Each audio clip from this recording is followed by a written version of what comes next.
Hello everyone, this is Anubrati Devnath, a trainee under Lexis & Company for the month of June. So as you have already watched the title below that what this video is all gonna be about, so let's get started. So what is tort? Tort basically means wrongdoing. Now this word tort has been derived from Latin term known as tortium. Tortium means to twist. Thus, tort in simple languages says a conduct which is not straight or lawful, but on the other hand, twisted, crooked, and unlawful. Therefore, the famous definitions of tort goes by: tort means a civil wrong which is not exclusively a breach of contract or breach of trust. This has been said in section 2M, the Limitation Act 1963. Now Salmon says it is a civil wrong for which the remedy is a common law action for unliquidated damages, and which is not exclusively the breach of a contract or the breach of a trust or other merely equitable obligation. Number 3, by Winfield, it is said tortious liability arises from the breach of a duty primarily fixed by the law. This duty is towards persons generally, and its breach is redressable by an action for unliquidated damages. Number 4 is by Fraser. It says it is an infringement of a right in rem of a private individual, giving a right of compensation at the suit of the injured person.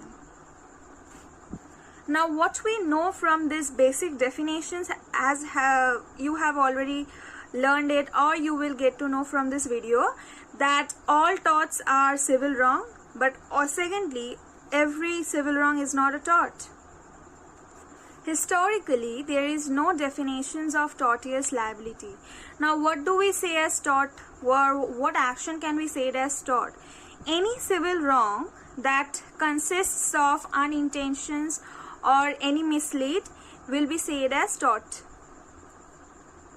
Therefore, the few legal definitions also include saying tort as a civil wrong which is redressable by an action for unliquidated damages and which is other than a mere breach of contract or breach of trust.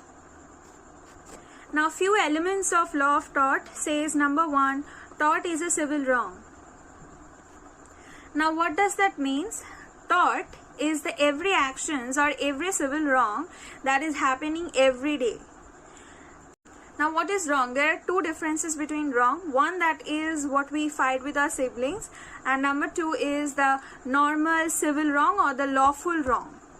Now the wrong can also be penalized or it can't be penalized. The normal, penalized or non being penalized is all included in torts. That will also be said as civil wrong. The second observation says tort other than mere breach of contract is also a breach of trust. Now, as you have already understood what is tort, it all depends on trust. It's the daily actions that happens. It also says that it's not necessary to have a contract in a tort, but if it's there, it doesn't say a bad about it. Now, let me give an example. A sends a horse to B to keep it for a weekend. Now B decides to not give him food, and thus the horse dies out of starvation. So what is the remedy of tort under this? It says damages is the main remedy for wrongs and damages. So claiming of damages is the basic remedy for the bailment and negligence of the tort. Now let's say that this claim cannot be conducted twice. It should be done in one. Number 3 is tort is redressable by an action for unliquidated damages. Damages is the most important remedy for a tort. Now after the wrong has been happened, it can be basically compensated with money or the actual things that has been lost. But damages in the case of tort is all unliquidated. Now the nature of tort can be understood with few differences. So what is the basic difference between tort and crime? So tort is basically the wrongful act which can be a lawful or unlawful. Wrongful act which can be a lawful or unlawful. Crime is all under the law and it's only unlawful. Number two, tort is uncodified whereas crime is codified.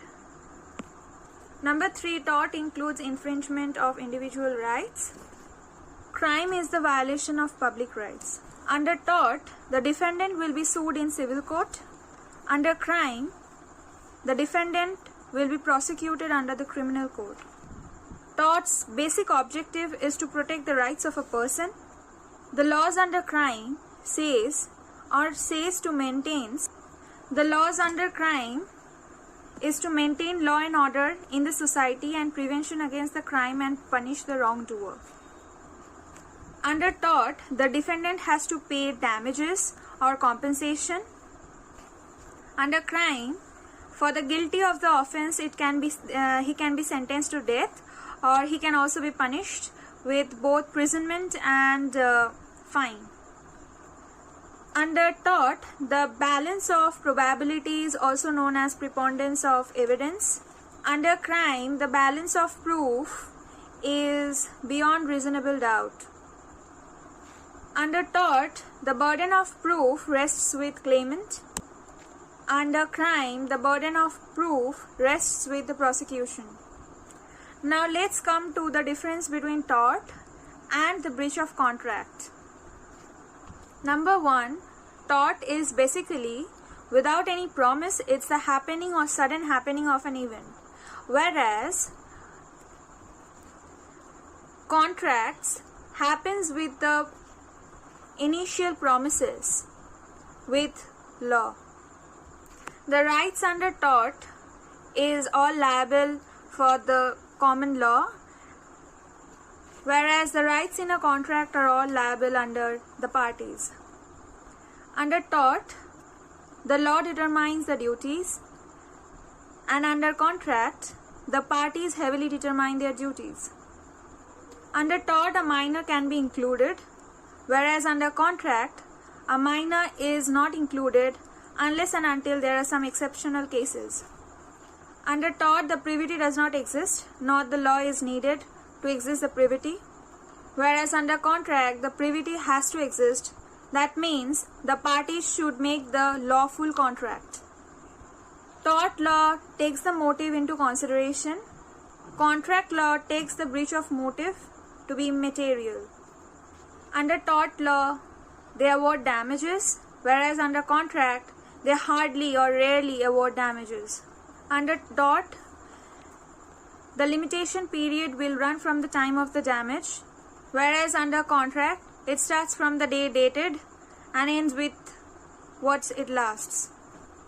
Now let's come under the difference between tort and breach of trust. Number one, tort is a civil wrong and civil proceedings should be instituted. Whereas breach of trust is a criminal offense and it can lead to punishment or fine. Number two, tort is not codified law. Breach of trust is a codified law. Number three, the motive under tort is irrelevant.